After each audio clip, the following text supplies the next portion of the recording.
Então, boa noite, bem-vindos a mais uma semana de aula. A gente já está na quinta-feira, já começa a ficar um pouco mais cansado, né? Pior aula é sexta-feira, né? Pior aula, porque na sexta-feira está todo mundo cansado da semana inteira, está louco para ou chegar ao descanso ou chegar à balada, mas a quinta-feira ainda está no limiar, né? Está no limiar. Inclusive, a gente sempre fala, né? Nunca compre um carro feito na segunda ou na sexta-feira. Na segunda-feira, o cara ainda não acordou do final de semana. Na sexta-feira, um carro feito na segunda e na sexta, né? Na segunda, o cara ainda não acordou. Na sexta-feira, o cara já está dormindo de novo, porque já vem final de semana, né? Mas, então, bem-vindos a mais uma semana. Hoje é a nossa última semana de matéria nova antes da prova. Então, semana que vem, a gente tem revisão para a prova. Então, a gente vai fazer a revisão. Vamos começar da matéria mais antiga em direção à matéria mais nova. E a revisão é assim, né? Eu vou comentar algumas coisas gerais. Provavelmente não vai dar para fazer toda a revisão na semana que vem, mas pelo menos vocês vão refrescar aquela matéria mais antiga, né? Falando já um pouco sobre a prova, pessoal, até adiantando para deixar o Vinícius bem nervoso, bem apreensivo, né, Vinícius? Aí foi sacanagem do professor Klaus mesmo. Falando um pouco sobre a prova, pessoal, a prova vai ter 12 questões, tá? Isso foi decidido pela coordenação e pelos professores, sendo 10 questões objetivas e 2 questões discursivas, tá? 10 questões objetivas e 2 questões discursivas. A prova vai valer 6 no bimestre. Daí o trabalho que vocês têm que entregar na semana que vem, dia 29, vale 2. E o projeto integrador, que eu acho que vocês já fizeram, né? Vale mais 2 pontos. Então, aí fecha 10 pontos. Tá entrando mais gente. Entrou a Natália. Oi, Natália. Tá entrando a Brenda, daqui a pouco entra. Então, a prova vale 6, o trabalho que vocês têm que entregar semana que vem é 2, e o projeto integrador 2. Eu vou corrigir o trabalho online, tá? E vai ficar registrada a nota no AVA de quem entregou o trabalho. Prestem atenção. Então, quem entregou o trabalho vai estar ali a nota. Daí eu peço para que ele avise os outros colegas da mesma equipe. Pessoal, sobre a prova, não fiquem tão apreensivos assim. Não fiquem tão apreensivos. Se eu posso ser sincero com vocês, se vocês me permitem ser sinceros, eu acho que vocês têm plena capacidade de fazer a prova que eu elaborei para vocês, tá? Mais importante do que decorar conceitos, pessoal, é explicar. Então, por exemplo, nas minhas questões discursivas, eu até estava comentando com uma turma de engenharia ontem, que eu dei aula ontem à noite presencial para eles, estava comentando a mesma coisa que eu vou comentar agora para vocês. Eu peço alguma coisa numa questão discursiva, vocês não precisam escrever ao pé da letra, como está lá no slide, no material que o professor Klaus mandou. Só que vocês precisam explicar aquele assunto, resolver aquele problema, de tal maneira que eu consiga entender que ele está certo. Tanto faz se vocês usam as mesmas palavras que estão lá no material, se vocês usam palavras diferentes. Para mim, o que vale é a explicação dentro da ideia correta. Da ideia correta, tá? Então, eu sou muito flexível nessas coisas. Eu não exijo que vocês escrevam ao pé da letra como é, tá? Segundo, quando você guarda um conceito, você não consegue resolver mais nada a partir daquele conceito. Você simplesmente reproduz aquele conceito e o conhecimento caiu por terra. Então, a gente tem 2 tipos de perguntas, objetivas e discursivas. Na discursiva, eu acabei de falar para vocês. Não precisam escrever ipsis literis, ao pé da letra, como está no material. Já na objetiva, usem a cabeça. Porque eu vou colocar uma situação-problema, uma pergunta e alternativas. Daí de vários tipos de questão, como é no ENAD, por exemplo. Eu já faço provas tipo ENAD já há muitos anos. Para mim, eu nem consigo pensar mais em outro tipo de prova, de tão que a minha cabeça se acostumou. Mas, mesmo em questões objetivas, pessoal, pensem, olha, eu não sei exatamente o que é aquilo que o professor está perguntando. Ah, mas essa alternativa não tem nada a ver. Ah, essa alternativa pode ser que sim, a outra também. Então, daí vocês vão refinando o pensamento, a capacidade de raciocínio de vocês. Algumas vezes, a gente só sabe uma parte daquele conceito, mas aquela parte já permite que a gente continue o raciocínio dentro daquela ideia, tá? Então, eu sempre falo para os meus alunos, olha, pessoal, não existe decoreba, não existe decoreba. Você tem que entender. E eu dou como exemplo, a primeira vez que eu fui dar prova como professor, foi em 1999, alguns de vocês nem tinham nascido, eu comecei como professor, numa turma de agronomia. Daí, na minha especialidade original, biologia do solo, depois que eu fui para gestão ambiental. Mas eu cheguei na primeira prova, não sabia como fazer uma prova, né? Não tinha experiência. Eu cheguei a pergunta tal, o que é isso? O que é aquilo? O que é tal coisa? E daí, né, os alunos fizeram, uma turma, tinha uns 40 alunos, 50 alunos, fizeram, e a média da turma foi 3 e pouco. Eu fiquei assustado, né? Mas por que isso? Professor, a prova estava muito decoreba. O que é tal coisa? O que é tal coisa? O que é tal coisa? Né? Ah, vocês acham que a prova estava muito decoreba? Então, como vocês querem? A gente quer uma prova prática, professor. Então, eu comecei a fazer pergunta assim. Você foi contratado por um fazendeiro para fazer tal projeto dentro da fazenda dele. Você tem tal e tal material. Como que você faria, a partir disso, esse projeto? Daí o pessoal fez a prova, né? Normal, sem problema. Fui ver a média, 3,5, 4. De novo, valendo 10. Eu fiquei assustado, fui para os alunos, mas gente, a prova não estava do jeito que vocês queriam? Professor, a prova estava maravilhosa, estava fantástica, bem prática e tal, 100%, professor. Mas por que essa nota baixa? Por que a gente não estudou, professor? Então, assim, se eles entendessem os conceitos básicos, entendessem, eles conseguiriam resolver as provas. Eu acho que é assim que vocês devem pensar, não só nas provas da universidade. Se vocês notarem, acho que todos vocês devem trabalhar ou já trabalharam em algum instante na vida, a vida é cheia de provas, né?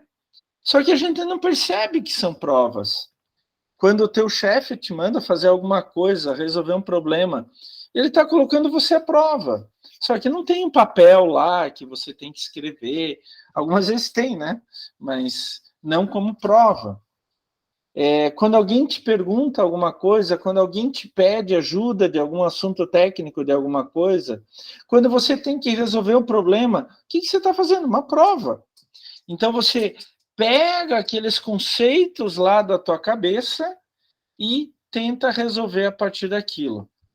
Eu sempre falo assim, pessoal, que a universidade, mais do que você decorar informações, é você aprender a pensar em cima daquele assunto. Então, vocês estão fazendo um curso de administração. Na verdade, vocês estão aprendendo a pensar sobre o assunto administração. Como administrar uma atividade produtiva, por exemplo. Daí tem várias nuances, vários itens, várias coisas que vocês têm que começar a pensar. No começo de carreira, a gente fica meio assim, muita coisa, mas depois você vai vendo que assim, muitas situações se repetem, né? Muitos problemas que você tem para resolver, você já resolveu antes, então você já sabe como fazer, e etc. E vocês não percebem isso, mas vocês estão aprendendo a pensar em administração. No caso da minha disciplina, vocês estão aprendendo a pensar em controle de qualidade. Então, quando vocês saírem da disciplina, vocês já vão ter uma outra ideia. Talvez vocês não se lembrem o que é brainstorming, brainwriting. Talvez vocês não se lembrem exatamente o que é. Mas se alguém puxar, olha, a gente fez um grupo focal assim, ou a gente fez um brainstorming para chegar a uma solução. Brainstorming, é mesmo? Nossa, que legal! Então, vocês vão ficar com aquilo na cabeça. E quando vocês vão estudar para a prova, vocês estão fazendo esse exercício. É exatamente o mesmo exercício que vocês estão fazendo, tá? Então, não fiquem nervosos, fiquem tranquilos, estudem bastante, mas principalmente aprendam a pensar sobre o assunto. Eu, depois que, ainda na faculdade, no meio da faculdade, que eu percebi isso, eu comecei a estudar de uma forma bem diferente. Eu nunca reprovei nenhuma disciplina. O meu curso era período integral, de manhã e de tarde, se deixasse à noite também. E eu tive 90 disciplinas no meu curso inteiro. Eu fiz 90 disciplinas, pessoal. E tinha a disciplina que era 5, 6 horas por semana. Não eram disciplinas pequenas e tal. Mas então, quando eu percebi que eu devia... Boa noite, Juliana, tudo bem? Quando eu percebi que eu devia agir de uma outra maneira, eu mudei até o meu jeito de estudar. Era assim, claro que isso depende de pessoa para pessoa. O meu exemplo é um que talvez não caiba para outros. Mas eu começava a estudar periodicamente, não só antes da prova, mas não com aquela obrigação de estudar, de decorar, isso e aquilo. Eu lia muito, como eu lia jornal, por exemplo, como eu lia um livro. Então, eu pegava lá a minha matéria de tal assunto, né? Por exemplo, economia rural, administração rural. Eu pegava a matéria e começava a ler a matéria, como se eu estivesse lendo um livro, lendo um jornal. E daí isso fazia com que a minha mente ficasse mais leve para enfrentar aquele assunto, digamos assim. E eu conseguia aprender muito mais. Tanto que eu nunca reprovei. Eu fiquei algumas vezes de exame final, normal, mas eu nunca reprovei nenhuma disciplina. Porque eu comecei a adotar esse modo de estudar, esse modo de raciocinar sobre um assunto. E vou dizer para vocês, gente, isso foi muito importante para o resto da minha vida. Para o resto da minha vida. Porque algumas vezes eu estou assistindo uma palestra lá, vou assistir uma palestra de física quântica. Tem nada a ver com o que eu trabalho. Daí eu começo a pensar, como que eu posso ligar isso com o meu trabalho, com o assunto que eu trabalho, ou com o assunto que eu gosto, né? Como que isso pode ser usado em outras áreas? Eu começo a pensar assim.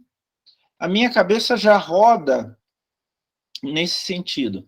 Eu não estou dizendo que eu sou melhor ou pior do que os outros. Só estou dizendo que é a maneira que eu aprendi ao longo da vida de pensar. Pessoal, não existe gente burra, tá? Não existe gente burra. O que pode até acontecer é pessoas que não tiveram oportunidade de estudar, de ir para uma escola, etc.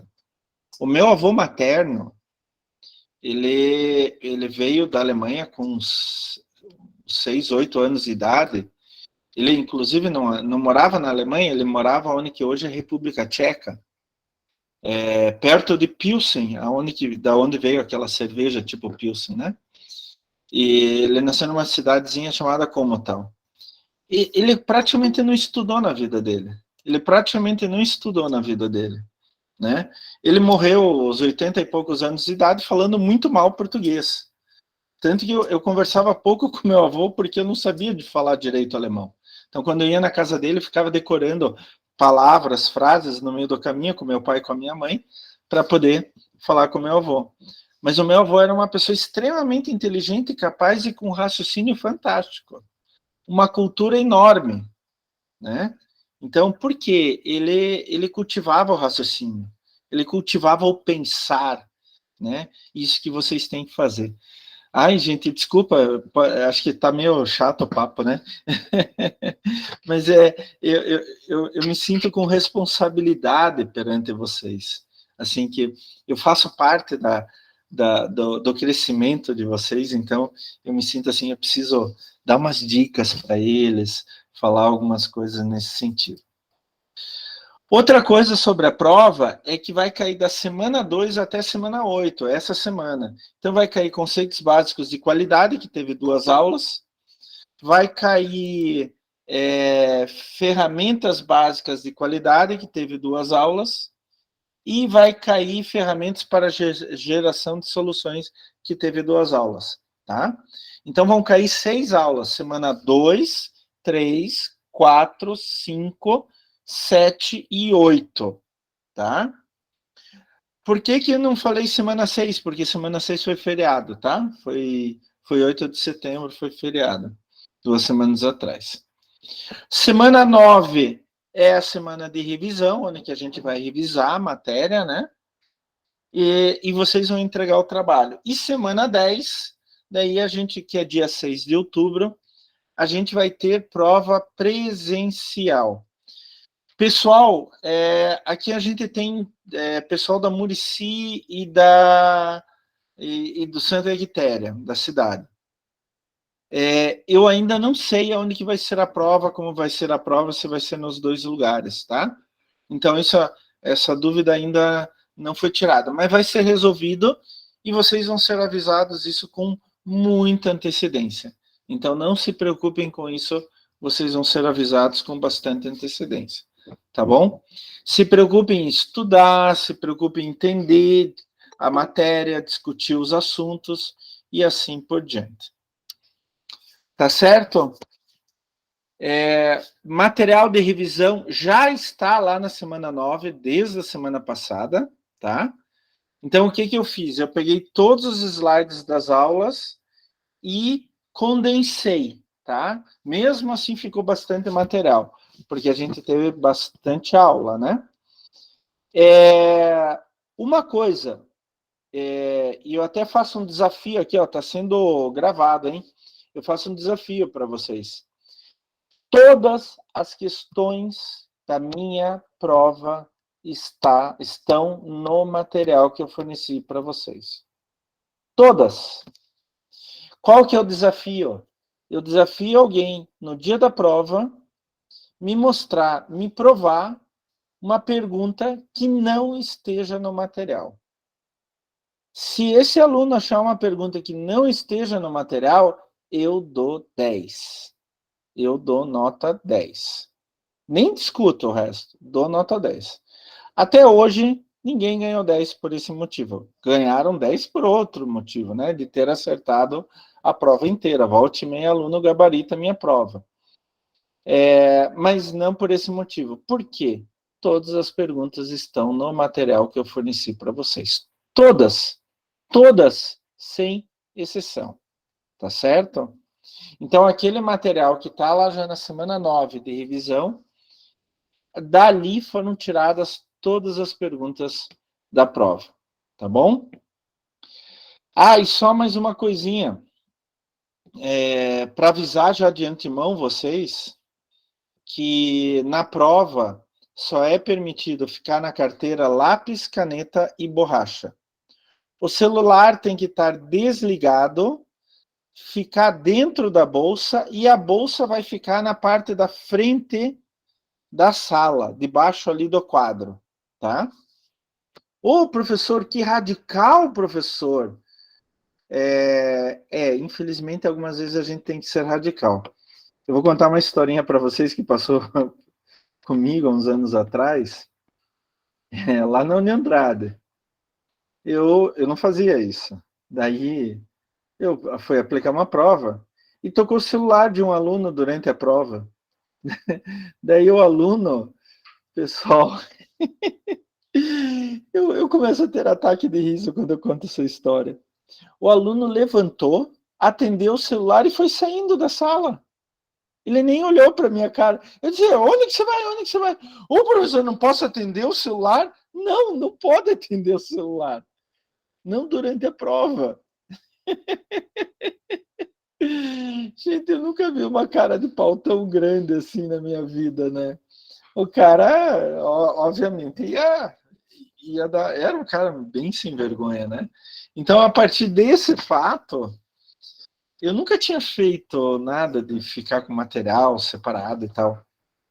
Mas a partir desse fato eu tomei um novo comportamento. Então, na carteira, vocês só vão poder ficar com lápis, caneta e borracha. Só. Por que lápis e borracha? Porque se vocês quiserem fazer um rascunho ali e depois passar a caneta por cima, tudo bem. Mas a prova tem que ser respondida a caneta, tá? Sempre respondida a caneta, tá? E daí, quando vocês terminam a prova, vocês vão ali na frente, pegam a bolsa de vocês e vão embora, tá? É simples, não tem problema nenhum, e daí ninguém corre o risco também de ser pego colando, por exemplo, ao ver alguma coisa no celular e tal. Né? Muito menos atender o telefone durante a prova. O que você está fazendo, cara? Ah, eu estou fazendo uma prova aqui. Ah, então vai fazer a prova. Não, vamos conversar um pouco aqui, não tem problema. Eu tive um professor que aplicou a prova e foi embora da sala. Sério, a gente não tinha nem para que entregar a prova depois. Mas vamos lá. Alguma pergunta sobre a prova, sobre o material, etc., pessoal? Alguma dúvida? Professor, a prova é de múltipla escolha? Você entrou um pouquinho depois, Juliana, mas eu repito, sem problema nenhum, viu, Juliana? Mas a prova vai ter 12 questões, sendo 10 objetivas e 2 discursivas, tá? E para mim, na discursiva, Juliana e outros que entraram depois, o que vale não é se você escreveu como está lá no material, é se a ideia que você colocou está correta. Se eu consigo entender que aquela ideia é correta, ela está correta e acabou a história, tá? Eu tive um caso muito ruim lá na Andrade, há uns 3 anos, 4 anos atrás, talvez não me lembro quanto tempo, acho que foi uns 3 anos, que na devolutiva presencial a aluna me ameaçou, porque ela queria que eu desse uma questão discursiva desse como correta, e eu falei para ela, não, mas é assim, você falou outro assunto que não tem nada a ver. Eu provei para ela e eu não ia dar nota a mais, sem ela merecer, né? Óbvio. E daí ela me ameaçou. Ela disse assim, ó, o senhor nos avalia pela prova, mas a gente avalia o senhor também. Eu fiquei muito bravo, foi uma das únicas ocasiões em 20 e poucos anos de magistério que eu dou aula, que eu fiquei realmente bravo. Falei poucas e boas para ela e depois fui falar com o coordenador dela. Era uma aluna da psicologia, pessoal. Psicologia. Se ela faz isso com o professor, imagine o que ela vai fazer com os pacientes dela, quando ela souber os podres dos pacientes. Ela vai ameaçar os pacientes também? Então, foi algo bem antiético, né? Eu não tenho nenhum problema de reconhecer que eu errei na correção. Nenhum, gente, nenhum. Nenhum, zero. Zero, eu sou humano, eu erro. E erro mesmo, tá?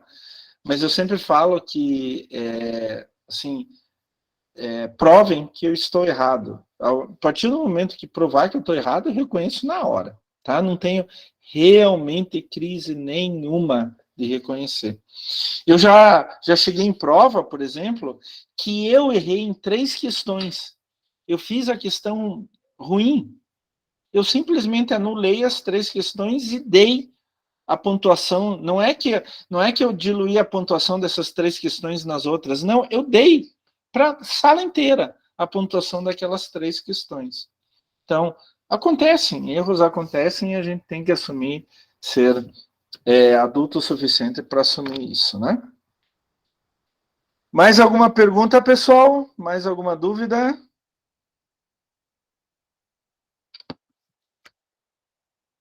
Vinícius, está mais calmo? Tô de boa, professor. Não ficou nervoso, Vinícius? Não, tô de boa. De boa. Vocês, gente, vocês têm total capacidade de passar. Eu não vejo nenhum problema. Não vejo nenhum problema. Eu sempre falo que tem 3 tipos de prova, né? Aquela prova que todo mundo tira 10, aquela prova que só o professor tira 10, e aquela prova que nem o professor tira 10, né? Nem ele consegue resolver direito a própria prova. Eu acho que é possível todo mundo tirar 10. É questão de vocês estudarem, entenderem, discutirem as coisas e assim por diante. Né? Bom, falado isto, não se esqueçam que semana que vem, dia 29 de setembro, vocês têm que entregar o trabalho.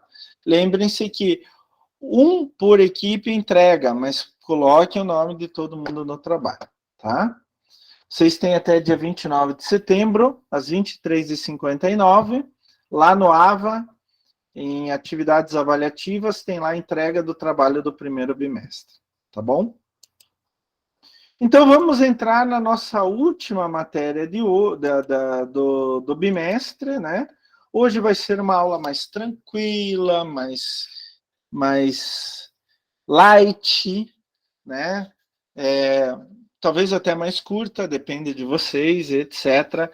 Eu quero que agora vocês comecem a descansar um pouquinho, comecem a digerir na cabeça todas as ideias que a gente colocou no bimestre inteiro e se preparar para a prova, se concentrar no trabalho que vocês têm que entregar. Então, hoje eu quis fazer uma aula mais light para vocês, mais tranquila para vocês. Semana passada, pessoal, se vocês se lembram bem, a gente começou a discutir ferramentas para geração de soluções. Então, lá na semana 4 e na semana 5, a gente viu ferramentas para encontrar problemas, ferramentas básicas de qualidade. Onde que estão os problemas? Como que eu posso fazer para encontrar esses problemas? Né? Só que quando a gente encontra um problema, a gente precisa solucionar esse problema. Então, semana passada, a gente viu algumas dessas ferramentas. A principal de toda a semana passada foi o brainstorming, a tempestade de ideias, aonde que você reúne pessoas que conheçam aquela área, claro, lógico, e elas começam a dar ideias. Né? Se lembram que a gente fez até uma brincadeira aqui, né? Quem que vai ganhar a Copa do Mundo? Será que eu não me lembro direito da pergunta? Se era quem vai ganhar a Copa do Mundo ou se o Brasil ia ganhar a Copa do Mundo? O que o Brasil precisa fazer para ganhar a Copa do Mundo? Era essa a pergunta. O que o Brasil precisava fazer para ganhar a Copa do Mundo? Vocês foram dando ideias, algumas ideias eram impraticáveis, né? Não tinham como fazer, e daí a gente foi tirando aquelas ideias impraticáveis até chegar em algumas ideias que eram passíveis de serem realizadas na prática, tá? E daí a gente pode hierarquizar, vamos tentar primeiro essa, depois aquela e assim por diante, né? Então, essas são algumas ferramentas para gerar soluções. Hoje a gente vai ver mais 2 dessas ferramentas. E a primeira ferramenta, talvez vocês até tenham ouvido falar, em administração a gente usa muito essa ferramenta, né, uma ferramenta muito importante. Eu acho ela bem interessante, mas bem interessante mesmo, só que a gente tem que tomar alguns cuidados com essa ferramenta. Né? Então, que daí vai entrar aquelas letras minúsculas que o professor Klaus sempre tenta desvendar para vocês aqui. Então, a primeira ferramenta que a gente vai ver hoje se chama benchmarking, ou benchmark. Eu já vi usarem os 2 termos sem problema nenhum. Tem alguém querendo entrar? Tem alguém querendo entrar? Não, né? Deixa eu ver aqui. Tem. Então, deixa eu só interromper aqui o compartilhamento. Daniel está querendo entrar, voltamos para a aula. Então, a primeira ferramenta é o benchmarking, ou benchmark. A gente fala que é um processo feito de forma sistemática para comparar os resultados de uma empresa com os resultados de outras empresas que atuam no mesmo setor ou têm processos semelhantes à nossa empresa. De tal maneira que as práticas de cada uma podem ser comparadas. Nossa, que bonito, né? Olha, se eu perguntar na prova o que é benchmark, vocês têm que colocar tudo isso. Se esquecerem de uma vírgula, zero na questão. Claro que não, né? Pessoal, claro que não. Vamos tentar desvendar, destrinchar essa ideia. O que é o benchmarking? É assim, eu tenho uma pizzaria. A uma quadra da minha casa tem outra pizzaria. O professor Klaus gosta de usar pizzaria, né? Dá uma vontade de comer uma pizza. Eu adoro pizza, adoro pizza. Uma pizza de alho gostosa, portuguesa, maravilhosa. Mas tem uma outra pizzaria a uma quadra da minha casa, da minha pizzaria. Daí, a minha pizzaria está indo mal pra caramba, a outra está indo maravilhosa. Mas são duas pizzarias, tão próximas uma da outra. O que está acontecendo que a pizzaria dele vai bem e a minha vai mal? Não é assim que a gente naturalmente vai pensar? Pô, por que a empresa dele está indo bem? O que ele está fazendo de tão diferente assim que ele está melhor do que eu? Isso é benchmarking. Exatamente isso é benchmarking. Eu vou comparar a minha empresa com outras ou outras com a minha para saber o que eles fazem de bom. A partir do momento que eu descubro o que eles fazem de bom, eu vou analisar a viabilidade de implementar aquilo na minha pizzaria. Ah, a pizzaria da outra esquina, ela anuncia em horário nobre da Globo, que custa milhões. Né, no intervalo do jogo do Flamengo, que custa milhões, e etc. Bom, isso eu não posso fazer. Então, vamos ver se eles têm vamos ver se eles têm outras soluções que eu posso fazer. Isso é benchmarking, ou benchmark, tanto faz. Eu vou comparar os resultados da minha empresa com outra empresa. E daí vou tentar tirar as boas práticas dela para aplicar na minha. Ah, mas tomem cuidado. Vão com calma. Não é bem assim. A gente tem que ter discernimento, tá? E outra coisa, atenção ao que eu falei. Eu vou ver as coisas boas que eles fazem e aplicar para mim. Não me interessa se eles erram em alguma coisa.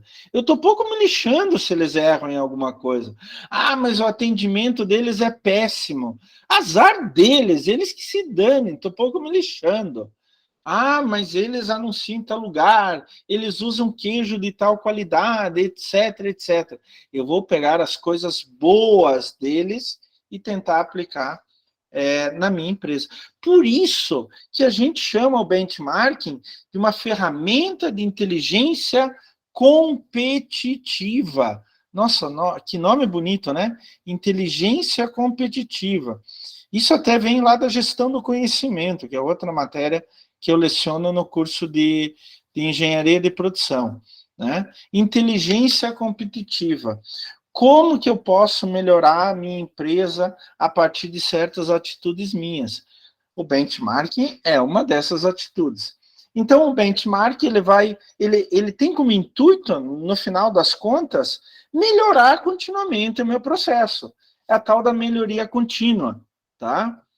Isso a gente vai aplicar muito na administração, mas muito mesmo. Certificações de qualidade, por exemplo, a grande maioria exige melhoria contínua. Professor, o que é melhoria contínua? Guardem o seguinte: hoje eu preciso estar melhor do que ontem, e amanhã eu preciso estar melhor do que hoje. Nunca mais esqueçam isso. Hoje eu preciso estar melhor do que ontem. E amanhã eu preciso estar melhor do que hoje. Isto é melhoria contínua. Então, eu vou fazer melhoria contínua com base nas melhores práticas das empresas do setor. Então, eu estudei um monte de pizzaria que tem em volta da minha pizzaria. O que aquela faz de bom? O que aquela faz de bom? O que aquela outra faz de bom?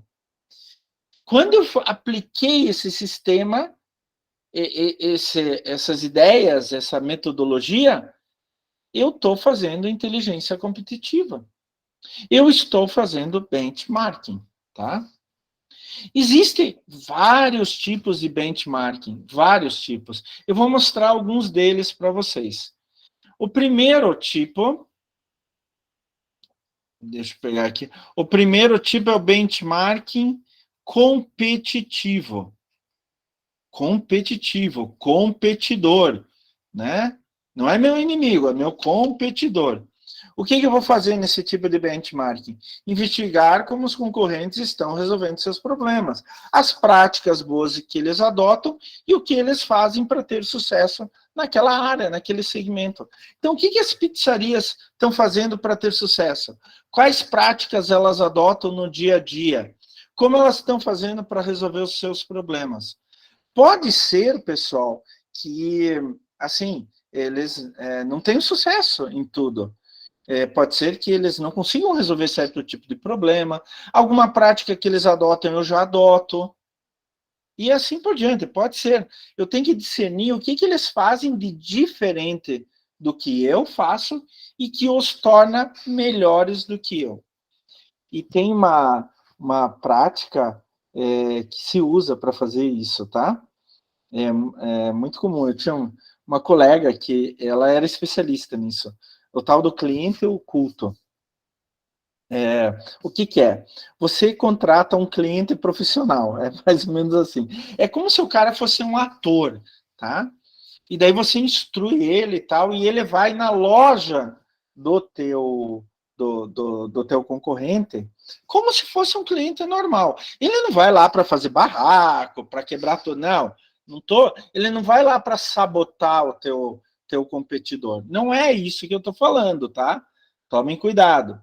Então, ele não vai lá para sabotar o teu competidor. Ele vai lá para agir como um cliente normal, só que ele vai tentar perceber no ambiente o que fazem de diferente, tá? O que os torna melhor, porque os clientes gostam de ir mais lá, e assim por diante, tá? Esse é o benchmarking competitivo, onde que eu vou analisar meus competidores. Mas também tem o chamado benchmarking interno. Bom, o próprio nome fala, né? Interno, dentro da própria empresa. Quais são as melhores práticas dentro da mesma empresa? Por exemplo, em um departamento. Pode ser em uma filial. Então, é muito comum, e eu estava conversando esses dias com alguns alunos, com uma aluna da engenharia da produção sobre isso, porque eu também falei de benchmarking com eles, e ela colocou a seguinte situação: ela trabalha na Baterias Moura, e eles têm lojas em todo o Brasil, lojas próprias em todo o Brasil. Então, o que eles fazem de vez em quando? Eles se encontram, representantes das lojas, para trocar ideias. Olha, eu tive esse problema, alguém resolveu, teve esse mesmo problema, como que resolveu? Como que vocês fazem para isso? Como que vocês fazem para aquilo? Né? Então, eles trocam ideias. O que eles estão fazendo? Benchmarking. Só que é benchmarking interno. Como é tudo dentro da própria empresa, não há necessidade de se esconder coisas, se esconder informações e etc. Né? Daí você pode fazer parcerias. Pô, a filial lá de São Paulo teve uma ideia muito boa. Vamos chamar o cara da filial de São Paulo para ele implementar. Vocês sabem que minha voz começa a falhar na quinta-feira, né? Então, vamos chamar o cara lá de São Paulo para ele implementar essa ideia na nossa filial aqui de Curitiba. Ótimo, faz uma parceria. Isso é benchmark interno. É legal porque o custo é baixo, né? Porque você não precisa pagar ninguém, etc. E o que eu acho melhor no benchmark interno, o que eu adoro no benchmark interno, é que valoriza as pessoas. nossa, a ideia que eu tive aqui em São Paulo tá indo lá para Curitiba. Meu Deus do céu, eu devo ser bom mesmo, né? Eu devo estar fazendo alguma coisa boa para minha empresa. Então a pessoa vai se sentir valorizada. Isso é muito importante, tá? Eu falei em filiais diferentes, mas pode ser na mesma construção, pode ser departamento diferente, linhas de produção diferentes, coisas assim, tá? Mas vocês não podem jogar essa ideia do benchmark interno fora. Não podem, tá? Principalmente porque em algum outro lugar, dentro da mesma empresa, pode ter pessoas que já passaram milhões de vezes por esse problema e já tiveram que resolver milhões de vezes esse mesmo problema, né? Então a gente tem que pensar bem nisso, a gente tem que tomar cuidado com isso, tá certo? Tem o benchmarking funcional, deixa eu até marcar aqui, benchmarking funcional é o processo que passa por muitas funções diferentes dentro de uma mesma empresa, né? Então, algumas vezes, o problema não está em um ponto específico, mas está em todo o processo. E o processo, ele passa por diferentes departamentos. Então, o que você vai fazer? Você vai conversar com outros departamentos para resolver aquele problema daquele processo.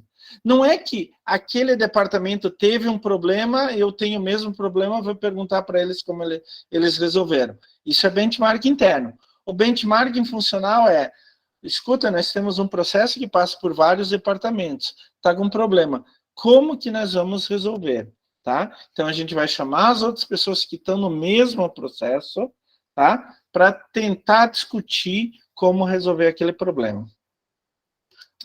E também tem o benchmarking genérico, né? Que pode ser até um benchmarking competitivo e tal, mas só que em vez de pegar empresas do mesmo ramo, pega empresas de ramos parecidos, né? Então, por exemplo, poxa vida, eu tenho uma empresa de cerveja, não tem nenhuma outra empresa de cerveja aqui por perto, onde que eu posso consultar e tal, onde que eu posso ver, mas tem empresa de refrigerante, de suco, não faz o mesmo produto, mas faz um produto semelhante. Os dois estão na linha de bebidas, bebidas alcoólicas, não alcoólicas, mas estão na linha de bebidas, tá? Isso acontece geralmente, talvez o exemplo que eu tenha dado não seja muito bom, mas isso acontece geralmente quando tem pouquíssimas empresas que fazem a mesma coisa naquela cidade, naquele estado ou naquele país. Só tem uma empresa que faz aquilo naquele país inteiro. Então, o benchmarking, ou ela faz benchmarking no exterior, ou ela faz benchmarking genérico, com empresas que não fazem a mesma coisa, mas são empresas muito parecidas. Então, olha, pessoal, benchmarking competitivo é o mais comum de todos. Eu quero saber por que meu concorrente está indo tão bem. Quais as práticas que ele fez, adotou no dia a dia para ele também. Depois, o benchmarking competitivo, o mais importante é o benchmarking interno, tá? O benchmark funcional, ele é muito específico, casos muito específicos, e o benchmarking genérico, a gente só faz quando não consegue fazer benchmarking competitivo, tá certo? Como fazer benchmarking? Então, eu vou dar algumas dicas. Professor, precisa seguir isso ao pé da letra? Não! São dicas. Eu posso fazer de uma outra maneira? Pode, desde que faça. Desde que você obtenha as informações que você precisa obter, né? Primeiro lugar, identificar as empresas as quais as informações podem ser importantes para a comparação. Com qual empresa eu vou comparar a minha? Qual empresa eu vou estudar? Não é qualquer uma. Tem que pensar bem. Segundo, definir quais os métodos utilizados, por exemplo, cliente oculto, dados publicados na mídia, etc. E coletar esses dados.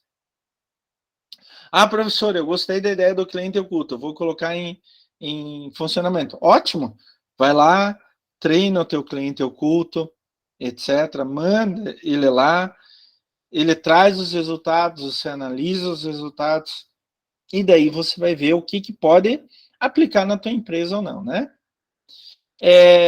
Gente, tem empresas especializadas em fazer cliente oculto, tá? Tem empresas especializadas em fazer cliente oculto. E o cliente oculto normalmente tem alguma preparação de teatro, já foi atora, atriz, né? Alguma coisa nesse sentido. Bom, coletei os dados. Agora eu preciso comparar o desempenho. Então, já identifiquei a empresa, coletei os dados. Eu preciso comparar o desempenho da minha empresa com essas outras. Mas eu vou simplesmente pegar aqueles dados, aquelas ações, aquelas práticas e jogar na minha empresa? Não. Para saber se aquilo realmente pode dar certo ou não na minha empresa, é importante que eu projete o que eu quero para a minha empresa para o futuro. Como é que eu quero que a minha empresa seja igual àquela, parecida com aquela, com aquele meu concorrente? Pensando da mesma forma, agindo da mesma forma ou não? Vejam só, isso é muito importante, pessoal. É muito importante. Por quê? Porque algumas vezes a solução de uma empresa, ela só cabe para aquela empresa. Ela só dá certo naquela empresa. Ela preenche as lacunas, os objetivos, a missão, os valores daquela empresa. Não necessariamente, se eu aplicar aquilo, eu vou chegar no que eu quero para a minha empresa no futuro. Então, eu tenho que saber já de antemão o que eu quero para a minha empresa no futuro. Daí, eu vou colocar as metas a serem seguidas, a partir do momento que eu defino o que eu quero para a minha empresa, e junto com as boas práticas que eu pesquisei nas outras empresas, eu vou fazer planos de ação. Então, tem uma boa prática X. Essa vale a pena. Essa vai contribuir para o futuro da minha empresa. Então, agora eu vou fazer um plano de ação. Como que eu vou implementar aquela prática no dia a dia da minha empresa? Gente, plano de ação, nem coloquei aqui, mas plano de ação precisa ter várias coisas, né? Plano de ação precisa ter data de início e de término, precisa ter responsável, precisa ter o método, precisa ter a dotação orçamentária, precisa ter pessoal que vai ser necessário. Plano de ação, o plano de ação que eu estou falando aqui é como se fosse qualquer outro plano de ação da empresa. Então, ele precisa ter uma série de dados. Depois que eu criei esses planos de ação para implementar as boas práticas que eu identifiquei e escolhi das outras empresas, eu vou colocar essas ações em prática e realizar um monitoramento. Isso é importante. Isso é importante. Imaginem só, eu tenho um problema. Eu descobri numa outra empresa que eles resolveram o problema assim, para crescer, para ficar mais famoso, sei lá o quê. Eu vou pegar, mas essa prática dá para fazer. Eu vou pegar a prática e vou definir uma meta. Eu quero chegar lá. Como que eu vou saber se eu estou indo até aquela meta? Ou eu espero chegar na meta, daí pode ser tarde demais, ou eu vou monitorando no meio do caminho, para ver se eu estou chegando à meta. Pode ser que eu esteja desviando da meta para um lado ou para outro lado. Se eu monitoro, pessoal, coloquei a boa prática que eu obtive através do benchmark, eu coloquei ela em prática e monitoro, eu sei se eu estou seguindo o caminho certo até a minha meta, até o meu objetivo final. Se de repente, durante o monitoramento, eu vejo que eu estou desviando, dá tempo de consertar. Agora, se eu espero a minha boa prática, a boa prática que eu peguei da outra empresa, benchmarking, chegar até o final dela para ver o resultado, daí pode ser tarde demais. Pode ser que eu tenha muitos prejuízos, pode ser que aquela prática não dê certo. Ah, mas professor, pode ser que ela dê certo? Pode, mas você está arriscando, tá? Então, durante o monitoramento, se houver algum problema, algum erro, eu posso corrigir, tá? Então, sempre, pessoal, e não é só nisso agora, tá? Coloquem na cabeça de vocês. Quando vocês fazem um plano de ação, prevejam monitoramento. Porque se vocês monitorarem, vocês podem ver se vocês estão saindo da meta. Então, plano de ação sempre tem que ter uma meta também. Eu quero chegar em tal lugar. E daí eu vou monitorar para ver se eu estou indo na direção daquele tal lugar. Tá? Professor, tem que ser assim para fazer benchmarking? Não, gente. Mas assim, é um jeito lógico, digamos assim. Isso daqui não é uma rocket science, né? Ciência de foguete. Você precisa fazer um doutorado, pós-doutorado para entender. Não, isso daqui é empírico. Isso vem do dia a dia. Vejam só, tem lógica. Você vai identificar as empresas com quem você quer fazer benchmarking, vai definir o método que você quer usar para benchmarking, vai coletar esses dados, depois desses dados coletados, vai comparar com a outra empresa, vai ver o que se quer da tua empresa para o futuro, vai colocar uma meta, e daí vai pegar essas boas práticas e vai definir um plano de ação para inserir essas boas práticas no dia a dia da nossa empresa. Quando tá tudo andando, você vai monitorar para ver se você está chegando naquela tua meta ou não. Se houver algum problema, se o monitoramento disser, ó, você está indo para o lado, dá tempo de você corrigir aquela falha. Ou mesmo desistir do projeto, sem gastar tempo e dinheiro indo até o final do projeto, sabendo que ele não vai dar certo. Gente, isso é lógico. Isso é lógico. É o jeito de pensar, é o raciocínio. É isso que falei muito para vocês agora no começo da aula, tá? Vocês não precisam necessariamente decorar, vocês precisam entender.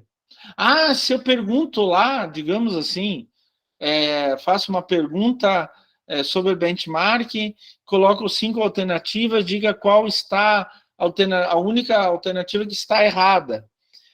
É só vocês pensarem. Vocês não precisam decorar necessariamente tudo isso, tá? Essa sequência é uma sequência lógica, é empírica. Empírica significa aquilo que a gente adquire na experiência do dia a dia. É o conhecimento tácito, tá? Em conhecimento, a gente tem 2 grandes grupos, o tácito e o explícito. O tácito é aquilo que está na nossa cabeça, que a gente adquire com a experiência. O explícito é aquilo que está escrito no livro, no manual, no POP, no procedimento operacional padrão, e assim por diante. Tá? Então, essa é uma ideia de como vocês podem fazer benchmark. Professor, como que a gente pode... Quem que vai fazer isso, por exemplo? A gente pode contratar especialistas, pegar especialistas internos ou contratar especialistas externos. A gente pode fazer, daí, a partir disso, fazer uma iniciativa isolada, quer dizer, eu vou fazer benchmark em relação aos outros, ou fazer uma parte de consórcios. Pessoal, vamos nos reunir aqui, vamos todo mundo fazer benchmark, né? Trabalhando em conjunto com várias empresas, tá? Do jeito que vocês quiserem. Benchmarking, pessoal, é um pouco difícil fazer na prática abertamente. Normalmente a gente faz benchmarking competitivo, pegando cliente oculto, pegando dados que a empresa tem que publicar, etc. Quando a empresa é de sociedade anônima, ela é uma SA, esses dados precisam ser publicados, tá? Porque as SA normalmente têm ações na bolsa. Normalmente não, as SA têm ações na bolsa. Agora, se a empresa é limitada, tem poucos sócios, ela não precisa publicar nada. Ela não tem a obrigação de publicar nada, tá? Então, daí já fica mais difícil pegar alguns dados, algumas práticas que eles fazem e assim por diante. Só de curiosidade para vocês, eu coloquei isso daqui é um hiperlink, tá? Isso daqui é um hiperlink. Está funcionando. Eu ainda um pouquinho antes da aula fui ver se estava funcionando. Está funcionando. Ali tem alguns estudos de casos de benchmarking para vocês darem uma olhadinha, tá?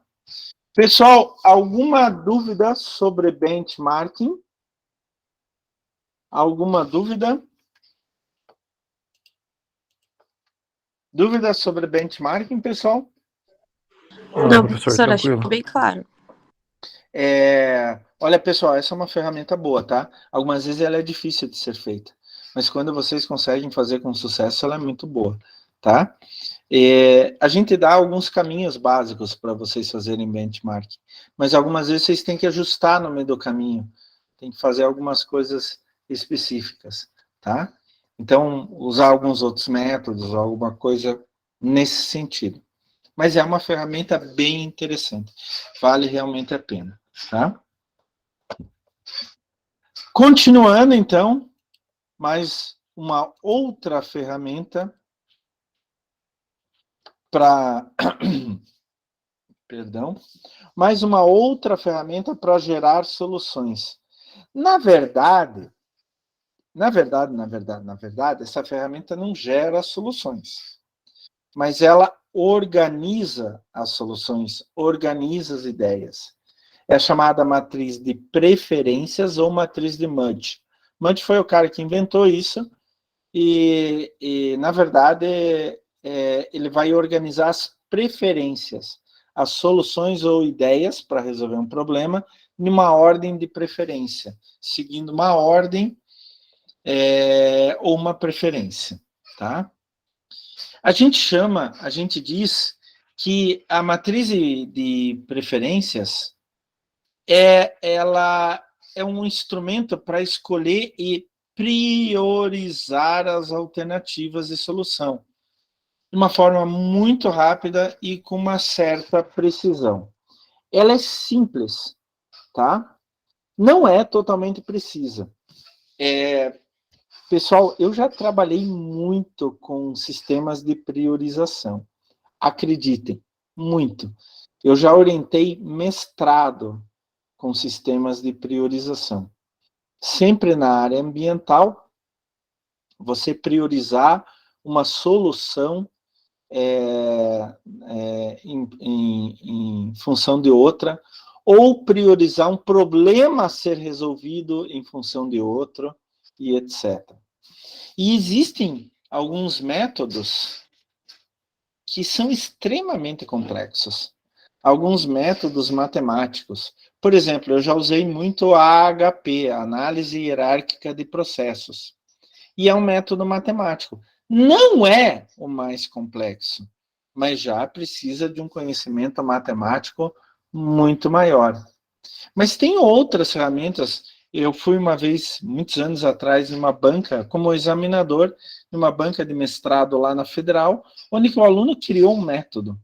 Gente, eu tive dificuldade para entender aquele método, tá? Eu tive dificuldade para entender o método. Então, assim, hoje em dia, tem muitos métodos que a gente chama de métodos de priorização. A matriz de preferências é um método de priorização. Até agora, a gente viu como obter soluções. A gente tem um problema e viu como obter soluções. Esta ferramenta aqui serve para pegar as soluções e colocar, olha, esta daqui é a mais importante, essa segunda mais importante, e assim por diante.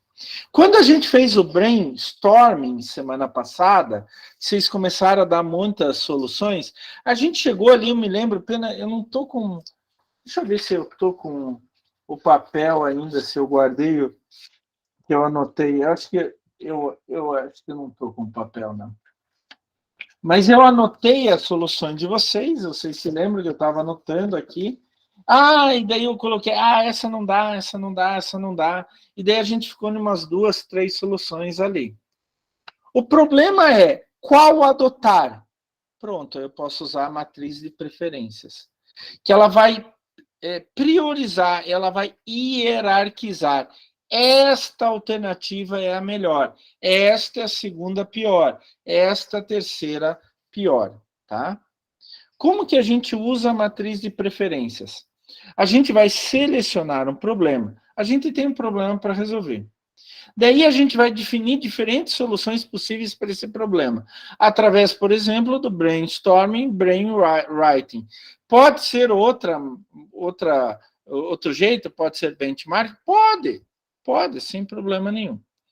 E daí a gente vai priorizar quais são as alternativas de solução que a gente prefere, tá? Então vai ser assim, eu vou explicar para vocês, daí eu vou mostrar um exemplo prático, tá? Eu vou explicar para vocês, daí eu vou mostrar um exemplo prático. Então não fiquem assustados. Vocês primeiro vão listar todas as soluções possíveis e vão fazer 2 a 2, em pares, em uma tabela. Já vou mostrar como. Daí vocês vão comparar a primeira alternativa com a segunda. E dar um grau de importância. Qual é a melhor? A primeira ou a segunda? Se a primeira é mais importante para resolver o problema, então você marca o número 1 na coluna da direita. Se for a segunda alternativa, você marca o número 1 na direita dessa alternativa. E assim vai. Compara-se a primeira alternativa com a terceira, a primeira com a quarta, a segunda com a terceira, a segunda com a quarta, a terceira com a quarta e assim por diante. Sempre assinalando ao lado daquela que você acha melhor na comparação 2 a 2. Você vai completar toda a matriz de preferência. Calma, gente, calma. Eu vou dar um exemplo prático, não se preocupe. Anotando quantas vezes cada uma das alternativas foi escolhida como a melhor na comparação 2 a 2. 2 a 2, tá? Aquela que aparece com mais frequência deve ser a escolhida. Eu vou dar um exemplo agora, assim, que é um problema que algumas vezes a gente tem que resolver, né? Em uma empresa, um dos diretores se aposentou. Então, a empresa precisa contratar alguém para a posição.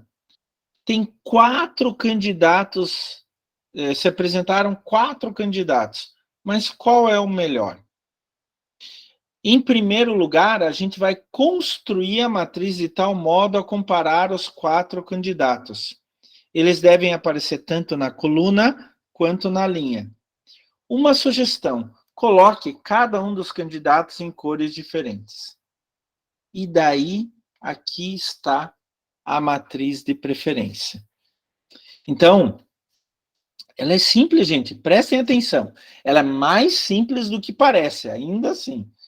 Aqui, você vai colocar os 4 candidatos, tanto na horizontal, quanto na vertical. Então, candidato 1, candidato 1, candidato 2, candidato 2, candidato 3, candidato 3, candidato 4, candidato 4.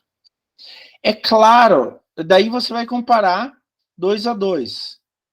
O 1 com 1 eu não vou comparar, pronto. Por quê? Não tem como, para que comparar o candidato 1 com o candidato 1, tá? Daí eu vou comparar, eu posso fazer isso nessa direção, tanto faz. Eu vou comparar o candidato 1 com o candidato 2. Qual que é o melhor? Ah, mas daí eu coloco lá, olha, eu achei esse candidato, ele é mais inteligente, ele é mais proativo, ele é mais educado, então eu acho que ele é melhor.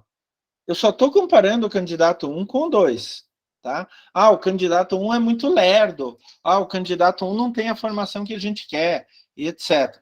Então, eu escolhi o candidato 2. Daí eu vou comparar o candidato 1 com o 3. Ah, mas o candidato 1 é aquele candidato lerdo lá, que não tem a formação que a gente quer. O candidato 3 já faz isso, faz aquilo. Pronto, eu escolhi o 3. Eu comparei o 1 com o 2 e escolhi o 2. O 1 com o 3 e escolhi o 3. Eu vou comparar o candidato 1 com o 4. Ah, de novo, o 4 é melhor do que 1 por causa disso, isso e aquilo. Então, eu vou colocar 4 aqui. Daí eu vou fazer a mesma coisa com os outros candidatos, só que eu já fiz 3 comparações aqui, tá? Então, o candidato 1 com o 2 já está aqui. Perdão, estou fazendo na coluna. O 2 com o 1 já está aqui, então não vou comparar mais, porque eu já escolhi. Quando eu comparei o 1 com o 2, eu já escolhi o 2, então eu vou comparar o 2 com o 1, dá no mesmo, né? Não preciso comparar, porque já está aqui do lado. Eu vou comparar o 2 com o 2. Não preciso. Não tem nexo. Vou comparar o 2 com o 3. Essa comparação eu ainda não fiz. Olha, o candidato 2 é muito bom por causa disso, disso e daquilo. Então, eu prefiro o candidato 2 ao 3. Tá. Coloquei o 2 aqui. Eu vou comparar o 2 com o 4. Mesma coisa. O candidato 2 é super, fantástico, maravilhoso. O candidato 4 é muito bom, mas falta isso, falta aquilo. Pronto. Coloco o 2 aqui. Daí eu vou para a próxima coluna, comparar o 3 com o 1. Não, mas eu já comparei o 1 com o 3, escolhi o 3, então não preciso. Comparar o 3 com o 2, já fiz aqui, escolhi o 2, então não preciso. Comparar o 3 com o 3, a mesma cor, não preciso. Não tem nexo. E vou comparar o 3 com o 4. Essa comparação eu não fiz ainda. O candidato 3 tem essas qualidades, o candidato 4 tem tais qualidades, etc. Eu acho o candidato 4 melhor. Então, coloco o 4 aqui. E daí eu vou para a última coluna. O candidato 4 com 1. Já escolhi aqui, 1 com 4, dá na mesma. Não preciso mais. O 4 com o 2. Também já fiz aqui, escolhi o 2, não precisa mais. O 4 com o 3. Também já fiz aqui, escolhi o 4, não preciso mais. E o 4 com o 4 não tem nexo. Vocês estão vendo que na coluna aqui, eu tenho os 4 candidatos. Na coluna aqui, eu tenho os 4 candidatos. Quantas vezes o candidato 1 apareceu? Nenhuma. Coloco 0. Quantas vezes o candidato 2 apareceu? Ele apareceu 1, 2, 3 vezes. Coloco 3 aqui. Quantas vezes o candidato 3 foi escolhido? Ele só ganhou do candidato 1. Então, ele só apareceu uma vez. Coloco 1 aqui. E quantas vezes o candidato 4 apareceu? Ele ganhou do candidato 1 e do candidato 3. Aparece 2 vezes. Quem apareceu mais? O candidato 2, escolhido. Em segundo lugar, ficou o candidato 4, que apareceu 2 vezes. Em terceiro, o candidato 3, que apareceu uma vez. E em quarto, o candidato 1, que não apareceu nenhuma vez. Tá? Qual é a minha prioridade? Eu vou fazer uma oferta de emprego para o candidato 2. Porque ele comparando pares com o 1, com o 3, com o 4, ele apareceu mais vezes. Se o candidato 2 não aceitar, eu vou para o candidato 4. Se o candidato 4 não aceitar, eu vou para o candidato 1. E se o candidato 1, para o candidato 3? E se o candidato 3 não aceitar? Eu não pegaria o candidato 1, porque ele foi muito ruim. Então, eu faria de novo um processo de seleção com outras pessoas e assim por diante. Então, olha aqui, o candidato 1, comparado com todos os outros, não foi considerado melhor que nenhum deles. Então, a frequência dele como melhor candidato foi 0. Ele ficou em quarto lugar. O candidato 3, comparado a cada um dos outros candidatos, foi melhor somente que o candidato 1. A frequência foi de 1, ele ficou em terceiro lugar. O candidato 4, quando comparado 2 a 2, foi melhor que o 1 e o 3, tendo frequência 2. Ficou em segundo lugar. E, finalmente, o candidato 2 foi considerado melhor do que todos os outros, quando comparado 2 a 2, né? Tendo a frequência 3. Ficou em primeiro lugar e foi o candidato escolhido. Tá? Existem outros métodos também, como eu já falei, de priorização, de hierarquização, mas aí começam a ser métodos mais complicados matematicamente. Eu até publiquei, eu orientei um trabalho de mestrado alguns anos atrás e publiquei numa revista científica, inclusive, onde que o aluno ele queria fazer um método para saber se valia a pena para a empresa certificar com a ISO 14001 ou não. Então, ele pegou vários critérios, pegou critério de mercado, financeiro, critério ambiental, e colocou numa HP, numa análise hierárquica de processos. Outro trabalho que eu orientei, um trabalho de mestrado que também foi publicado, a gente estudou um condomínio horizontal, um condomínio de casas, e levantou todos os impactos ambientais desse condomínio.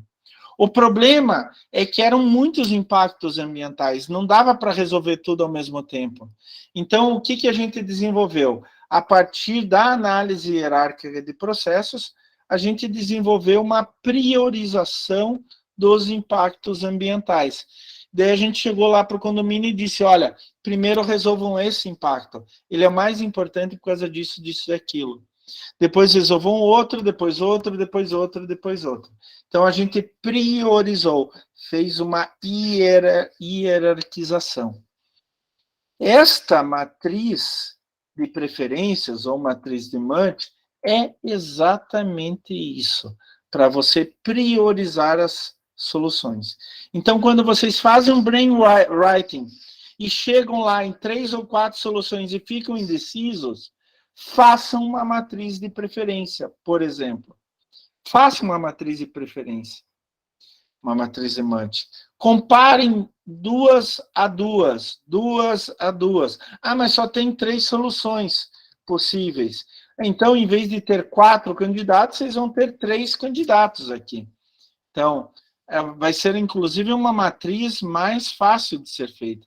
Você vai pegar isso e isso, né? Você vai tirar este e esse. Então, você só vai ter, na verdade, 3 comparações. Um com o 2, um com o 3 e o 2 com o 3, tá? É só isso que vocês vão ter que comparar. E daí vocês podem priorizar e hierarquizar qual que é a melhor solução e qual que é a pior solução dessas 3.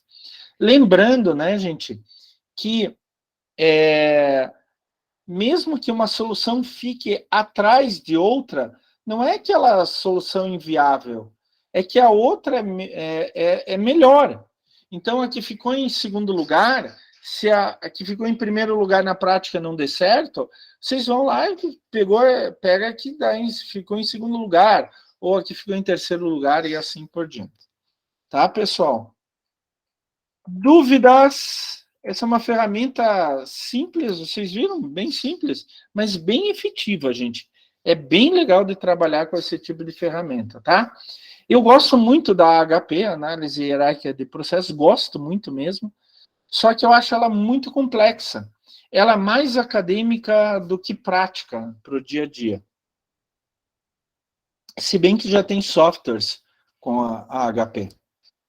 Já dá para você colocar. Mas mesmo assim, a HP é muito complexa, você tem que definir critérios sobre critérios, pesos nos critérios e nos subcritérios, isso pode mudar de lugar para lugar, etc.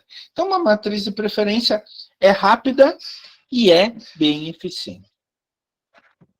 Perguntas? Dúvidas? Nada? Vamos lá, gente, dúvidas? Vocês estão na minha aula ainda? Pessoal, estão na minha aula? Sim. Ah, então, ai, que bom, graças a Deus. Já pensou eu dando aula sozinho aqui, gente? Fica meio chato, né? É estranho. Já dei aula sozinho, inclusive. Já dei. Já tive que fazer isso. Mas, paciência. Nenhuma pergunta, então, pessoal? Eu entrei agora há pouco, então eu tenho que rever toda a aula, né? Eu vou, provavelmente amanhã cedo, amanhã de tarde, já está a gravação disponível, você pode dar uma olhada na gravação inteira, tá, Ué? Inclusive, a gente falou sobre a prova, tá? A gente falou muito sobre a prova, tá bom? Então vou ver mesmo amanhã já. Importante. Pessoal, então, semana que vem, não percam a revisão. A gente vai começar com a matéria mais antiga e vai até onde der o horário, tá bom? Por que eu faço isso? Porque a matéria mais antiga está mais longe na mente, assim. Está ficando longe da mente, né? Então, a gente refresca a primeira mais antiga. Aquela que a gente deu há pouco tempo, se a gente não conseguir falar na revisão, não tem grandes problemas, que ela está mais fresca na cabeça, tá? De novo, não se esqueçam, semana que vem tem que entregar o trabalho, um só por equipe, tá bom? E semana que vem a revisão. Material já está lá, a entrega de trabalho já está aberta para vocês entregarem o trabalho, tá tudo certo, só vocês fazerem agora, tá bom? Eu falei para vocês professor, que hoje valeu. ia ser mais soft, mais light, para vocês desanuviarem um pouco a cabeça, ficarem um pouco mais tranquilos. Gente, obrigado pela presença. Luiz, obrigado pela presença aí, todo mundo. Valeu, professor. E eu que agradeço professor. vocês Boa estarem noite. aí Tchau, na professor. aula, Boa gente. noite. Quero ver vocês semana que vem. Tchau, tchau. Tchau. Valeu, Boa professor. Até noite, semana que vem, pessoal. professor. Valeu. Boa noite, até semana que vem. Tudo de bom para vocês. Tchau, tchau.